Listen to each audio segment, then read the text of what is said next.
Quiet on the set. Camera speed. Sound production, take one. Action! Trigger warning by AKAPAD. We have a movie, 1984, Amadeus.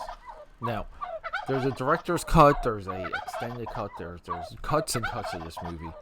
The one I'm going to speak to you of, the one that I, just maybe played 5-6 times this year, was, I wish I could go into some of my Amazon analytics and see some of this info. It's Amadeus, 1984, the director's cut. Here's the wild thing. This movie is so good. I'm a little upset that the modern world hasn't attached itself to it by Amazon making their version of this, or Netflix making their version of this, HBO Max making their version of this. And by that I mean an 8-hour, 8-episode miniseries. Right? That's the new form of the American drama today. I mean, yeah, my fiance and I were watching this Beast Within from Netflix, and or like Black Rabbit, and you're just like pulled into it. The things that they can do on a dramatic level when you have time, it's substantial. And I think that there's a reason why longer movies at one point were all dramas. Not just the made-for-TV stuff, because that wasn't really prevalent then. Not that it didn't exist. Because you would have Roots and Shogun, but Patton, Amadeus, these were the double VHS bangers. You just had to own them, and it would take you a day or two to watch them. I remember The Godfather.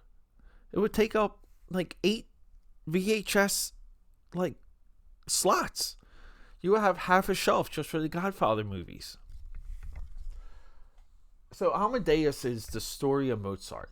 And this is where you think people would mind this.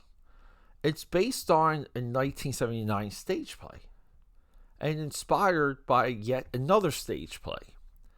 So they took all these elements that work best on stage and they made a giant movie out of it. And then maybe went to war over the final cut and the editing and what would make our director Milos Forman, and we know him from Dead Poets Society, also a movie I frequent.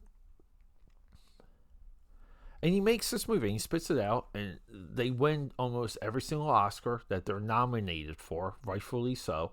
Tom Hulce should have won Best Actor for his portrayal of Mozart. They lost Best Cinematography. Can't imagine why. And they lost Best Film Editing. But they win Art Direction, Screenplay, Director, Actor. F. Murray Abraham won over Tom Hulce. So our two leads were wow, that's awesome. The two leads. So you watch this and it's like, who do you like more, right? Best costume design, best makeup, best sound. Has like 100 nominations through its award season. Highly competitive era for the 80s and the 90s, you can argue, are the eras for the Academy. So why do I watch this movie? Well, it connects me a lot to my youth. I remember watching this movie in music class in C.W. Lewis Middle School in New Jersey. I believe I might have been in the 6th or 7th grade. And our music teacher shows us this. And we talk about it. And at the time, I didn't know what I know now about Mozart. I've been through about 2.5 biographies. I have a third one. I need to just restart that one. So a lot of this movie, it's supposition. It's an idea. It's a fantasy of what drove Mozart into his final days. Why potentially work-wise he fell off. There was a lot of turmoil, and this movie / the place that this is based on dramatize that. They try and find an answer in the crevice. And this movie is so well made that you understand what it was like to be a young genius. So I don't think there's another film produced that makes you understand what it's like to be a genius and to see the world a different way, and to take it seriously and not take it seriously, and to know you're great enough to lose all your money and to make it back. And the constraints you have in this world are the earthly part of this world, which is your family and your possessions and the idea that you need money. It's a cautionary tale, but it's also a celebration to how magnificent this guy was. I listen to the Magic Flute on the regular because of this movie. Every time I watch this movie, I go back to when I saw it in middle school, when I witnessed it for the first time. And I was open to the idea of even what classical music was. And what did I do from this movie? I went to my local mall and I shoplifted cassettes and CD sets of classical music. And because of this movie, classical music has never left my side. Now, I'd like to argue with some of our friends, guys like Albert Einstein. He favored Bach over Beethoven. I don't think he's correct in that, but we do know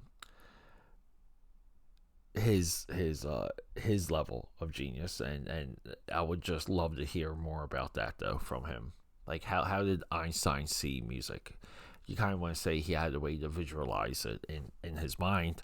He had a way to count it, right? Like all of these things. And music to me has always been a mystery.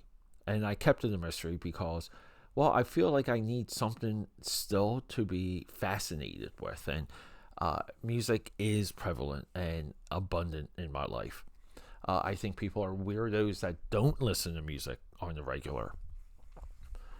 But everything about this movie, the wife, him, Salieri, his rival, his father, the way how they use the image of his father at the end, and that's who's on the poster too, by the way, guys. The poster is the father.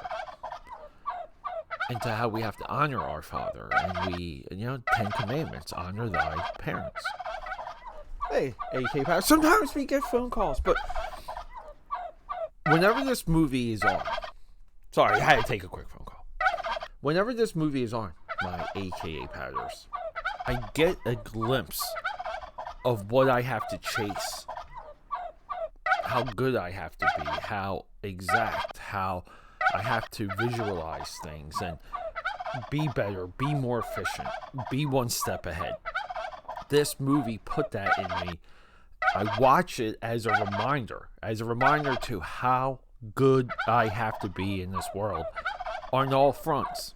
Not just the podcast, but I'm talking everything. I'm always grateful, and I'm always thankful for Amadeus for showing that to me. Okay, that's a wrap.